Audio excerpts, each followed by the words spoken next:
Hey guys, George Diamondyard Sports Cards coming at you with another video. It's a great time of year. We're headed down into the home stretch of the NFL season. Some wild games yesterday, especially that Raiders-Patriots game. My gosh. Anyway, also means that we're headed into winter, or we're in winter, and baseball will be on its way soon, as Roger Hornsby would say. When asked, what do you do in the wintertime? He says, I look out the window and I wait for spring. So anyway, I wanted to let you know I'm going to have a couple videos coming out soon. A recap of the year. So there'll be probably 2 videos for a recap of the year. And then I'll have another video, maybe a little rant video on PSA, because we got some stuff back from them. And it's just odd stuff going on. But anyway, I want to put that aside. This is a video response for Theo, Clemente Collector. And Theo, I know I'm late on this response, but I wanted to show my support for your channel by doing this response. And I think it's a great contest about well-loved cards. Now, these were all supposed to be raw cards or PSA 2s and below. I have one card that is not, and a minor story behind that. But anyway, if you haven't checked out Theo's channel, Clemente Collector, please do. And let's look at some well-loved cards. Here we go. So, Christmas shopping. Hope everybody is on their way to being done with their Christmas shopping. I may be going to the mall at some time soon here. We'll see. Well-loved cards. I don't know, I have about 10 cards here, and some of them are oddball cards, but they have been well-loved over the years. Right here I have a 1974 Ron Santo. And this 74 Santo has been well-loved. These are from a collection that I'll talk about at the end. A friend of mine bought from a guy who lived across the street from Jack Murphy Stadium in the 70s. So there's a well-loved Ron Santo that just came out of the pack like this, and he was not rejected. He was well-loved over the years. Got a part of another card there. I don't know which card that is, but clearly it looked like Ron Santo's there at spring training, which likely would have been in Mesa, Arizona. Next well-loved card. Get your 3D glasses on. This is a Cisco Carlos 1970. This is not my camera. My camera is completely focused right now.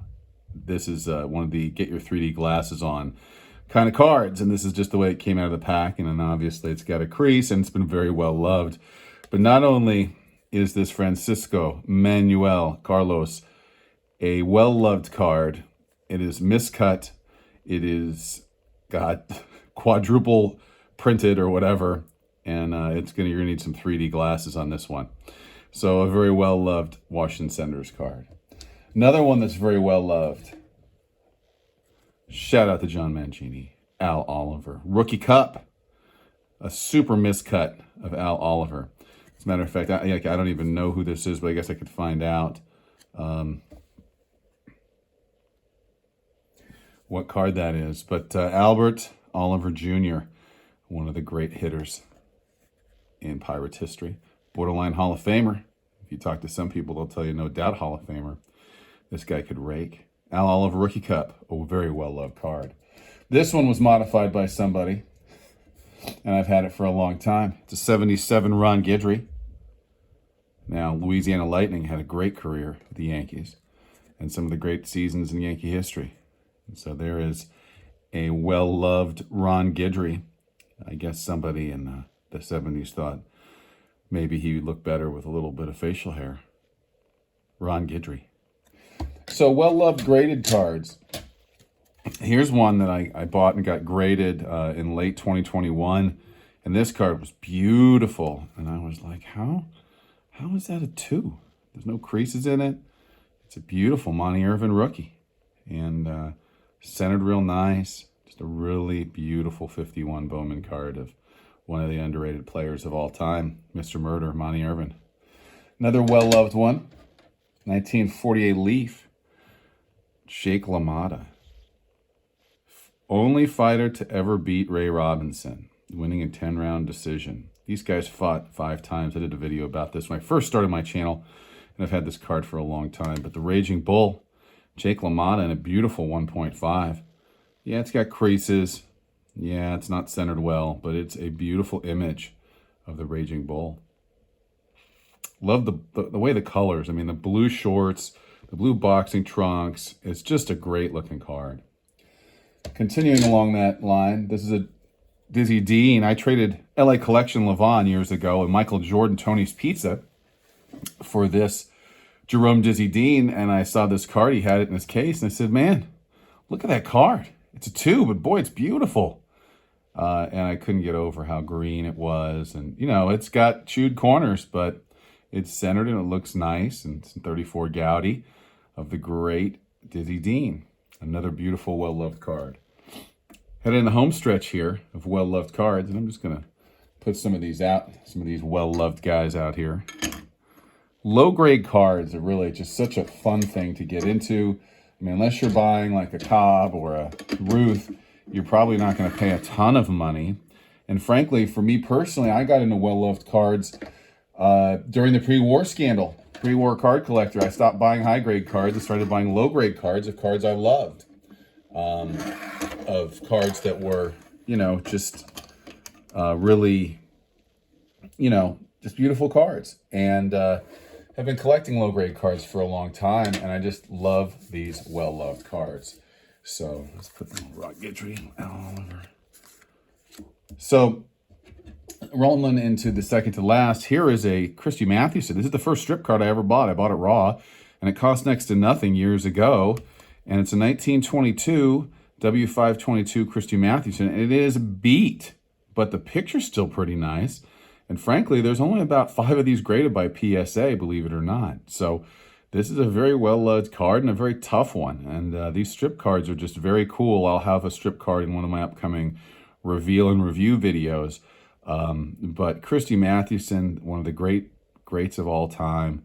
And I just thought this was a beautiful, well-loved card. And again, chewed up, but the image of Mathewson. And it looks like Mathewson. I know Dave did a video about, got some, you know, some heat about cards that we all love in the community and that he may not like so much. And I agree with him on some of these cards of players where it doesn't look like the player. And they took a generic image of a player and just put it on a card and said Mathewson. But this one looks like Mathewson because it is Mathewson.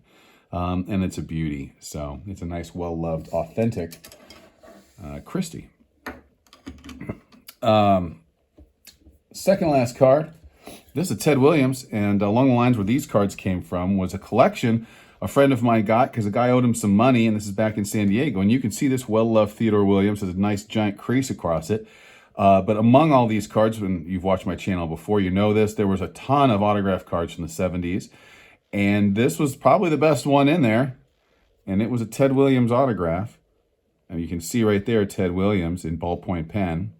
And of course that giant San Andreas fault of a crease.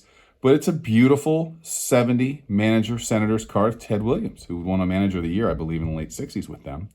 But it's a Ted Williams autograph on a card when he was a manager, and I think it's a well-loved beauty.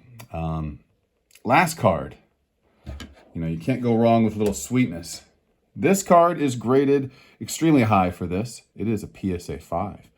I imagine that when I got this card in the early 80s, when we biked down the canal to my friend, my buddy had a friend named Lance, and he had a bunch of cards, and we were going over his house to hang out, and he lived in a giant house, and we got over there, and he had just binder after binder of cards from like the 50s, the 60s, the 70s, and the kid was only like 12 years old. I'm like, where'd you get these? And he's like, oh, my uncle and my dad gave me their collections.